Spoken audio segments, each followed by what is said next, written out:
Welcome to Inspired Living with Keri Murphy, the podcast, where as your host each and every week, I am going to inspire you and empower you to share your message and step into that big vision you see for yourself.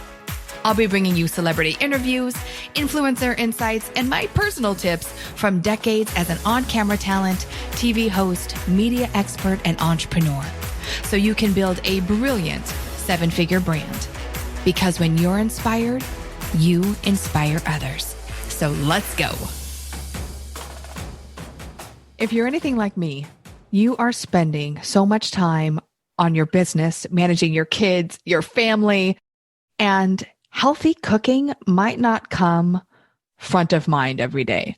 And so when I had the opportunity to have my friend Pamela Salzman on the show, I knew that it was something that we needed now more than ever, because her new book, which is Quicker Than Quick, 140 crave-worthy recipes for healthy comfort foods in 30 minutes or less, I knew it was something that we needed. So on the show today, she talks about how she actually started her business from teaching cooking classes. And this was not something she ever intended to grow a successful business around. And she shares with us the steps that she took, the fear she had to overcome, and really how she has built an incredible business doing something that gives her meaning and money. Pamela is a certified holistic health counselor who teaches cooking full-time, and Quicker Than Quick was just released in April 2020. She has appeared on numerous media outlets, including The Today Show, The Rachel Ray Show, Hallmark's Home and Family, and dozens of local TV shows. You know, we talked about decision overload, what that means, how we can move through it. And I think you're going to be really inspired, not only to maybe take up cooking, but to actually pursue that thing that brings you joy. All right, Pamela, it is so wonderful to have you on the show after meeting you last year at a local event. It's so good to see you again. I know. Even if it's virtual, it's okay. I know. Better than nothing, right? And I remember meeting you, Pamela, and I just loved your story. I love that you make a living teaching people how to cook. And so can you give us a little bit of the background? I know, like me, you grew up with an Italian-American family, lots of food around, lots of people around. But Did you always love cooking? I did. I didn't intend to make a career of it. That didn't even occur to me. But I did always love to cook, I have to say. And it wasn't because my mother loved to cook. It wasn't because my father loved to cook.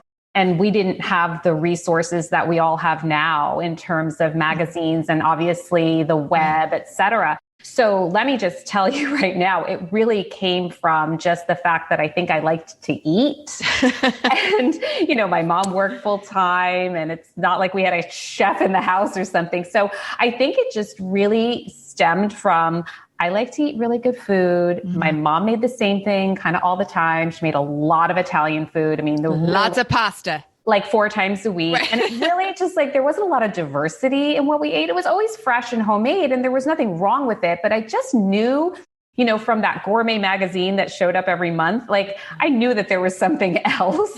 So I used to just ask my mom, I mean, I'm telling you, like 7 years old, I bought my first cookbook. I would just ask her like, can I make this? And she's like, go right ahead, honey. So that's how it kind of like was in me. I love that. You know, so often we talk about, you know, whatever you love as a little girl, it's usually that thing that as an adult, we look back and we either want to reignite or we find, you know, it never goes away. You know, it never goes away. I never thought about it that way. Yeah. Yeah. And here you've built a beautiful career teaching cooking classes and doing these cookbooks. And I love watching your videos as someone who doesn't love to cook, which is funny because I do come from an Italian family and everyone in my family is pretty much a great cook. But for me, Pamela, growing up, I was always busy doing so many other things. And to me, the kitchen just seemed like work. But now my fiance is an incredible cook. Thank the Lord. We talk about it often. At least opposites attract. That's right. I'm like, thank you. But I do find that when I do cook, I enjoy the process. I enjoy the end result. Do you work with a lot of women like me, maybe who just feel like, gosh, there's just not enough time in the day to plan a meal and figure out, you know, how to make it healthy and, you know, build a career as well? That's everybody that I deal with. I mean, things have changed, right? Like, I mean, a lot more women are working. I think life is just busier than it used to be. We have a lot more distractions, things pulling us in different directions. I also speak in my classes and in my cooking boot camps about what I call decision overload. So it's not even like people don't know how to cook. It's like there's so much information. There are so many choices that it actually is exhausting and it shuts you down. So whether it's going to the supermarket and trying to pick the right, whatever it is, almond milk or vegetable fruit, whatever, or just trying to figure out what you're going to make for the week and like just going online, which I don't recommend doing. You know, it's like we have way too many choices and it's very overwhelming for people. So I don't blame, I can see why people don't cook. I really can. Yeah, it is overwhelming. And we could talk about that forever because that, parlays into so many different avenues and things that like video that we're going to talk about in a little bit. It's just decision overload. There's too much content out there for us to try to, sift through and decipher through. And as busy moms, we want to make good, healthy choices for our kids, but we also need it to be easy, which we're going to talk about your cookbook here in a minute, which I'm super excited about. But let's go back to that little Pamela, right? Who loved to cook at 7. And how did you make a career out of that now?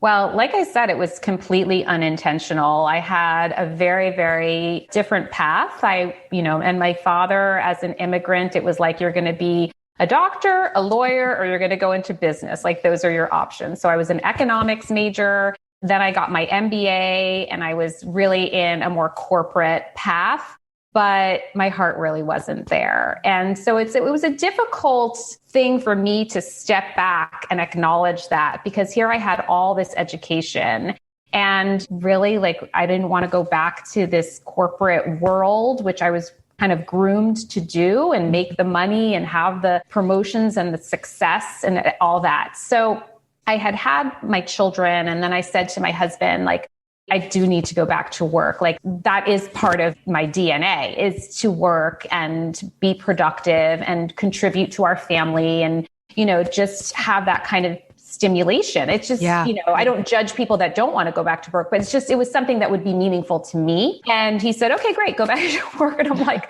well, what am I going to do? I don't want to do what I was doing. And he's just like, well, think about it. So I hate to sound all hocus pocus, but I really just sat down and put it out there to the universe.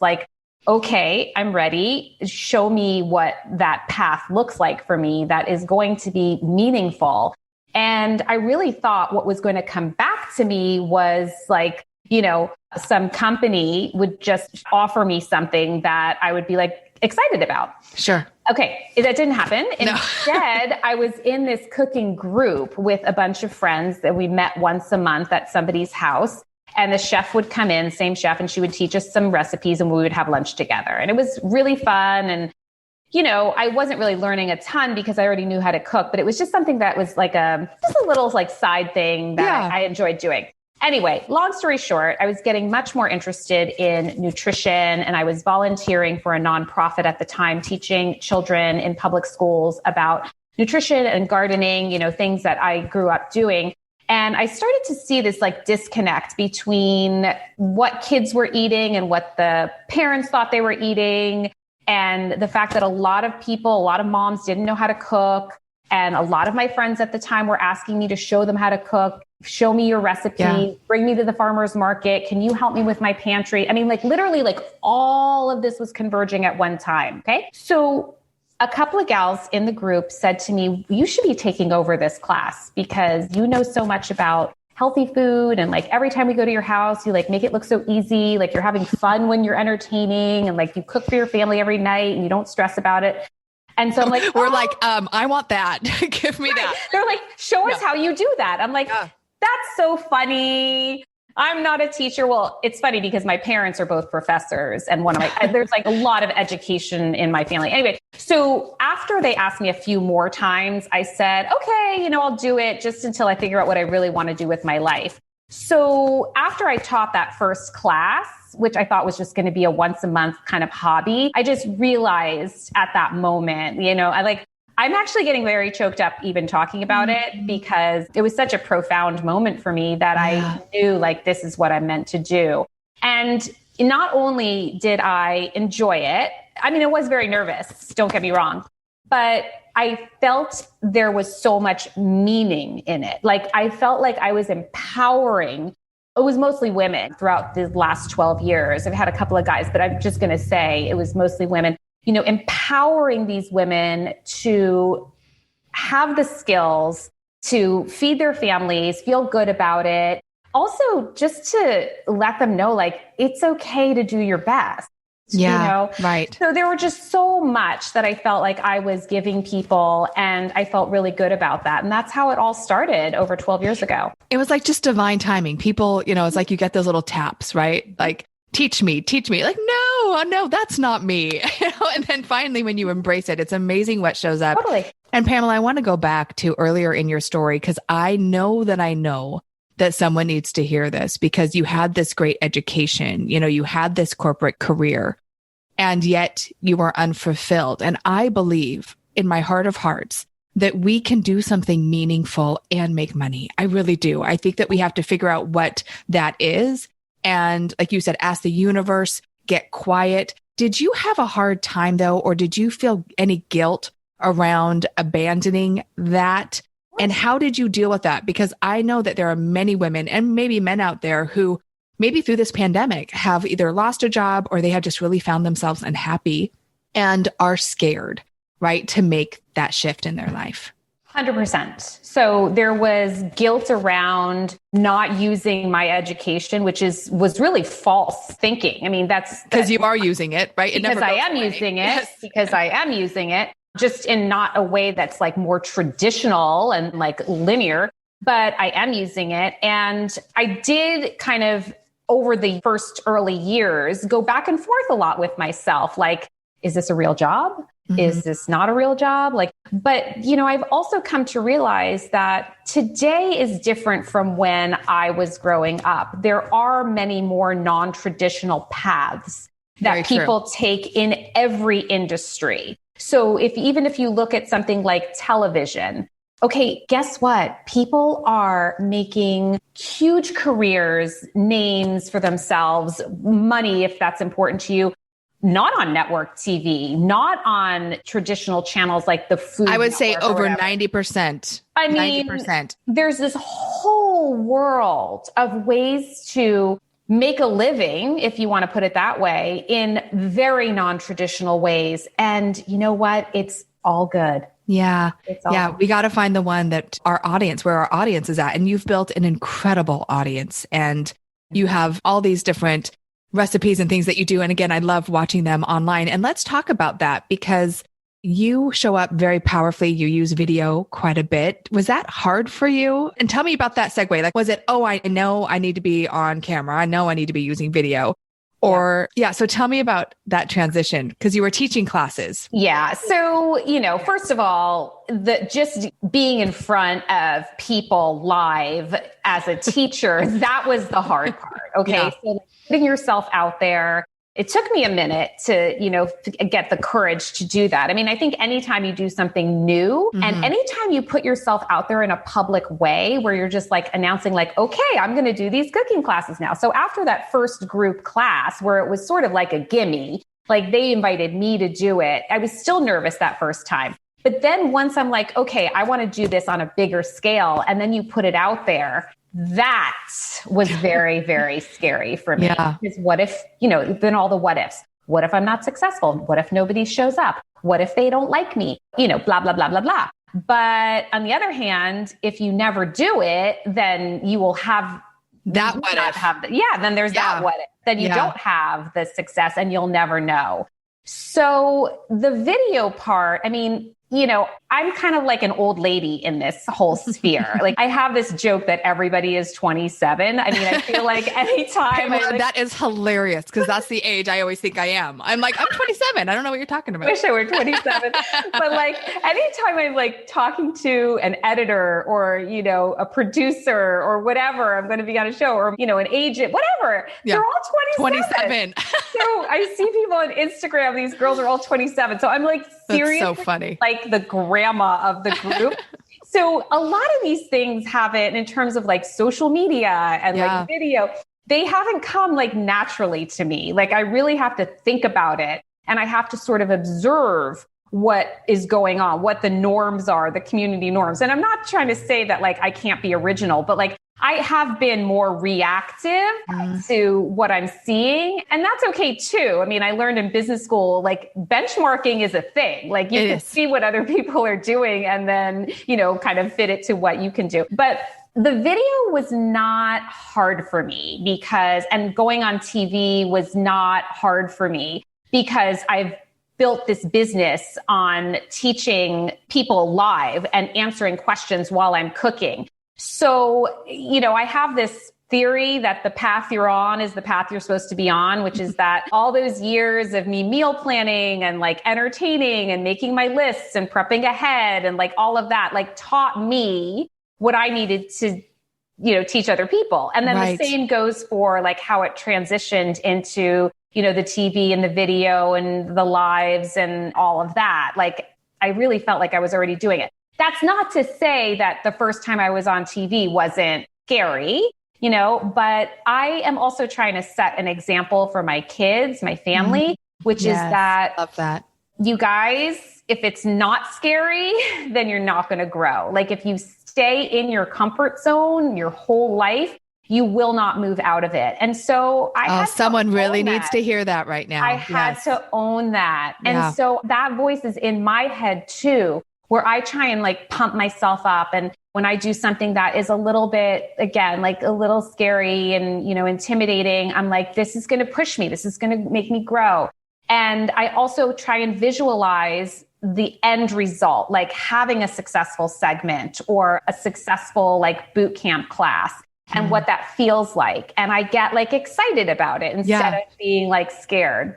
I think it's so important that we need to remember that we are role models for our children and that, when we stay comfortable, what we really want won't show up for us because it's all outside of that. As cliche as that sounds, but we got to be able to get past that fear.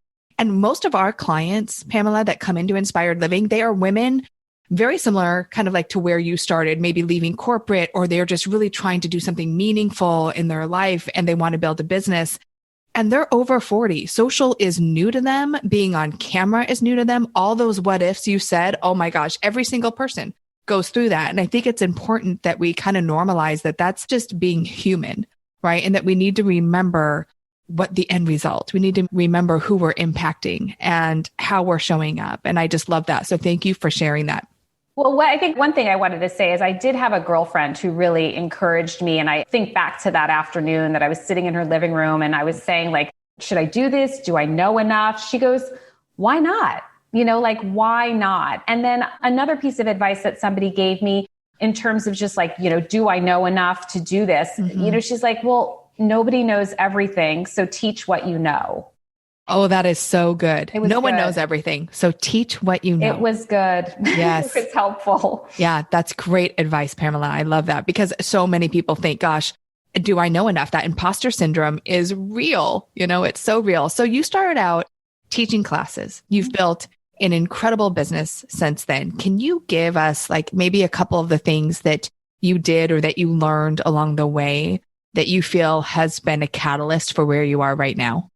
Yeah. I mean, one of the problems, which wasn't even really a big problem, but like one of the problems when I started the business was that I didn't really intend to start the business. And so I didn't have a business plan. I didn't have a 5-year plan. I didn't see everything that could be from that. So I wasn't really working towards a goal, which part of that can be good because if I had seen what I have now, I may not have started. I may have been too intimidated to start being like, I can't do that. But on the other hand, it can help with where you're going to focus your energy because this space that I'm in, like you could go in a lot of different directions. And there was a time during the past 12 years where I was trying to go in too many different directions and I wasn't going forward enough, right? Yep, sure. So that is something that I would say, like, if somebody's looking for advice, is that, you do need to have some sort of focus. You do need to know your strengths. You do need to analyze your business and see where you can scale. So in the beginning, the business was growing to the point that it could grow.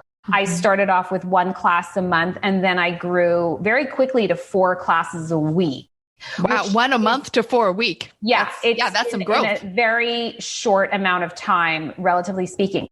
But that at one point became not scalable anymore. Sure. There's only so much of Pamela. There's only so much of Pamela. Yeah. And I tried teaching 5 days a week. There is no cooking teacher that teaches 5 days a week. It's impossible. And I was starting to get burnt out. Okay. Sure. And then I was starting to realize that something needed to shift. It took me a while to figure out, like, I needed to have multiple sources of income, number one. And then number two, I need to figure out, like, well, how was I going to do that? And that's the point where I was going in too many directions. So what did you decide to do? So I was looking at income streams, right? Like, how do bloggers make money? Okay. So I had my cooking class business. And then I was thinking, okay, well, you can do it these traditional ways, which is through growing your Instagram, and then you can attract brands and you could have sponsors. Yep. Exactly like that. You can have an ad revenue stream on your website, which is generated directly through the traffic that you get. You can, do a YouTube channel, and then you could generate an ad revenue from that. Then you could sell things, right? So I was, again, trying to do a lot of these things. And one of my first products was to do an online cooking class. So I would get subscribers and I would film the class that I was teaching that month. And then I had people who geographically couldn't attend my classes in person or whatever. So that was my first product. And it was like this subscription-based online cooking. And did that work platform for you, Pamela? It was working, but it wasn't like the huge moneymaker that I wanted it to be. Or that a lot of people, I think people think if I launch a membership site, bada bing, bada boom, multiple. Oh, no, it takes a while. Start coming in. It takes time. Yeah, it takes time. So I had that. And then I started doing some ebooks. Like I did one for the holidays, and like that was pretty successful. And then I got turned on to this business kind of class, this online class, which taught people how to create income from like online products. Right. Mm-hmm. So I really wanted to start figuring out how to expand that monthly business further, and how to also create other online products. And so the goal was to reduce and this is why it took me a while, because I had to actually stop teaching so much to be able to devote more time. I could not find the time. And so, and was that scary for you to kind of let go of something? Because it took me too long because I was afraid I had to give up income. Yeah. And I'm going to have a lag in income because I needed to be able to devote more time to trying to figure out this other product. Which Pamela, I have this conversation with so many of my clients. Yeah. You have to let go of something. You have to let go. And do the other. If I could do it all over again, I would have done it a couple of years ago. So this year, in January of this year, I reduced my class load from 4 a week to 1 a week. And in 2020. So that was actually quite perfect, right? It was quite perfect. But again, it took me a while. And plus, here's the other thing too, is I had customers that were like, well, we don't want to go down to a 1 every other month, or we want to still see you every month. And I couldn't accommodate them. So that was sort of tough for me. Like, who am I going to say no to? And like, is it, whatever. I have to be true to me too. And I have to have growth for me. So I was putting myself on the side because I felt bad for other people. Okay. But that's not fair. That's not fair to me. So when I did that, the goal was to launch these boot camps, these 4-week online classes in the fall, in September, because I just felt like that seemed like the perfect time. Well, then the pandemic hit in March, and one of the gals that was kind of helping me, coach me, she's just like, okay, you have to launch your products like now. And I'm like, oh, but I can't. That's not fair to take people's money during a pandemic. She's like, you're offering a service. Yes. And people are home and they need to cook. Yes. Yep. Check. Yes. They need you. Yes. Okay. So there are some people that, you're right, maybe can't afford it or whatever, but you're not. But that's not your person. Yes. That's not your person. Gosh, this is so good. Okay. All right. Yes. So she's like, hurry it up. Get your product rolling and launch it. Get cracking. I worked 7 days a week like all day, all night for a couple of weeks, like putting my product together. And I was finally like, I'm not sure if it's ready, but if it's ready, I probably took too long to put it out there. So that said, I did a free webinar. I launched my first boot camp and it like blew up. I could not believe it. And since then have launched several other boot camps, which weren't even in my head, but people that are your customers will then become, repeat customers. Yes. Because if you believe in what you can offer, if you believe in your product, you will have success. And so I was not expecting the success that I had, but I'm really proud of what I put out there. And I don't have any regrets now about, doing what I've done during this time. I've brought a lot of meaning and joy and education to a lot of people. So this is my new business and it worked out. Yeah. So Pamela, first of all, this is such a great testament to just putting out there what people need. And I love that in the beginning you said, it's not fair to charge people it's a pandemic, but people are spending money. Here's the thing also. When I put this out to my coach, I don't, is it fair to take people's money right now? That's not really me wondering if it's fair to take people's money. No, that's your fear. Me, yes. That's me finding an excuse. Right. I don't know if I'm ready to put this out there. I don't, I'm it's again, you're putting yourself out there. It's scary. It's a new product. It's whatever. So it's that is something that I think is very natural for people to do. And it's very natural for me to do. It's not the right time. I'm not ready. It's not perfect enough. Oh my goodness. Yes. Don't I need to lose 10 pounds. The website's not up. The time's not right. No. Yes. And this was such a great testament too, to, you have to say goodbye to something or let go of something. And yes, you may disappoint a person or two, but in order for you to scale and grow, it needs your attention over here. And look at that. You launched before you felt you were ready, and yet everyone else was ready for it. I 100%. Love that so much. Yeah. Well, something so interesting also happened.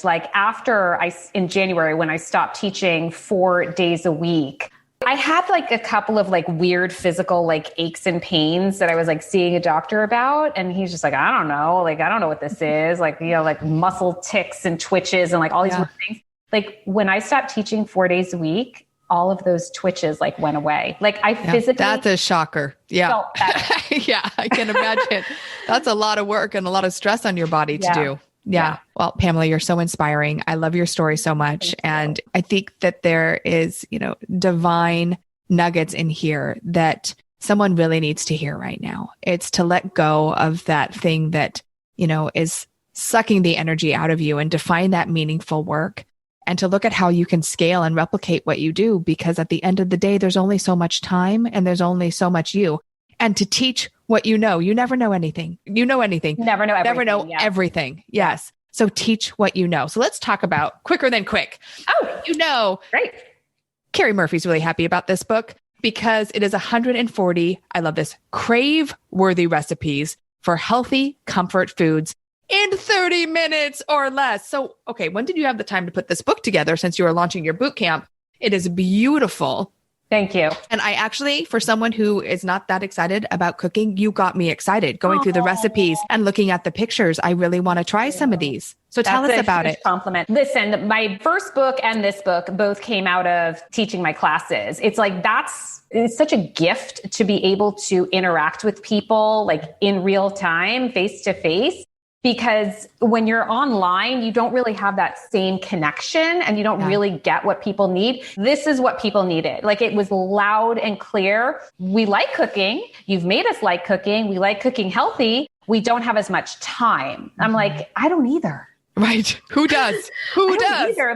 I can cook really elaborate things. I don't really want to, number one. I don't need to anymore. I don't have to prove anything. Yeah. And I don't have as much time. And I can find ways to make healthy food taste really good in a short amount of time. And so that's the book. And it's funny, my literary agent, she's okay, time to write your next book. Give me your ideas. So I gave her 10 ideas. She's I hate all of them except the 30-minute or less one, because that's what I want. I'm yes. Yeah, I get it. Yeah, it's good. It's good. And I love that you focus on healthy cooking. Here in Southern California, it's a very fit society and Yeah. community. But I think it's really important, especially with what's happening in the world, that, we take notice of what we're putting in our bodies and what we're putting in our kids' bodies. And I love that you have these really simple, recipes, but they're also healthy recipes. That's what got me like, too. we can also define healthy, like, some people might not find it healthy enough, right? So what does that really even mean? Good point. And it's not like, I think it's healthy-ish. I think that one of the things that I am really, really focused on, whether it's in my classes or my recipes or my book or whatever, is also providing those adaptations for people. So like every recipe can be made gluten-free, dairy-free. Almost every recipe can be made plant-based if that's your thing. And I'm not one to say how you should eat or the next person should eat. I think it's always evolving. I think it's an individual decision. I personally am always readjusting my diet, and I actually do eat almost everything. So I don't believe in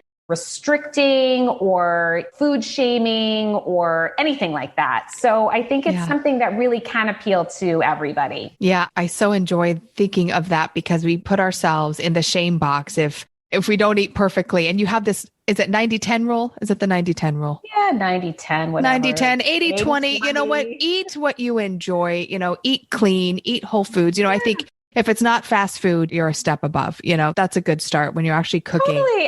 Here's the thing too. It's like, listen, not everybody has the resources to even eat the way they want to eat. So you do the best that you can, and that it has to be good enough. But on the other hand, food really can change the way you feel, the way you think, and whether it's short term or long term. So you do have to respect that too. Sure. So I am a big proponent of making the connection between what you eat and how you feel, and also observing that in your children. So I don't want to shame anybody. I don't think there should be any mom guilt. Again, we have to do the best that we can. But on the other hand, if every time your kid eats dairy, they feel ill, then let's connect the dots there, right? Yes, absolutely. Well, thank you for sending me this book. I'm really excited to dive in. And I know everyone's going to want to get their hands on it, 30 minutes or less. And they are beautiful, wonderful recipes in here that I can't wait to get my hands on. My fiance will be really happy. I really cook from that book a ton myself. So especially during the last few months when we were so burnt out of cooking, because now I have the kids here, breakfast, lunch, and dinner, and I'm home breakfast, lunch, and dinner. And we were making breakfast, lunch, and dinner. And it's a whole lot of cooking. A whole lot of cooking and cleaning. Yeah. So I've actually been turning to the book a lot too. So how do people get their hands on this fabulous book? It's everywhere good books are sold, It's everywhere. Gotta love that. Barnes and Noble. I also, if you have viewers and listeners in the South Bay, I love supporting local booksellers. So Page's Bookstore in Manhattan Beach always has signed copies of my book. Oh, it's a great store. Shop local, my friends. Shop local. It is so women-owned business too. Yes. Love it. Pamela, thank you so much for sharing your story. I know you've inspired someone to go out there and finally do that thing that they've been waiting to do and to let go of trying to please everyone. And now they can also find a healthy way, right, to bring food into their family as well. So I so appreciate you and your time. I always end with, what does inspired living mean to you? Inspired living to me means being able to just live authentically and know who you are and be able to be true to yourself and not compare yourself to others, but also to live in a place of gratitude where you can really appreciate all of the things that you have in your life. So I really try to wake up every day. My mother is a very positive person, and so I gleaned that from her. And so I really feel like I can wake up every day and find something to inspire me to be a better person, to be able to share and receive love, and to feel gratitude for what I have. And we all need that right now to continue to look around us. And, it's easy to focus on all the crazy out there, but there's on what's wrong, right? Yes, yes. And instead to focus on what's right, not wrong. Yeah. What's right. What's right. Yes. Well, thank you again, Pamela. Thanks, I so Keri. appreciate you and look forward to hopefully seeing you in person soon. That would be great. Yes. All right. Thanks for Bye-bye. having me. You're Bye. welcome. Bye.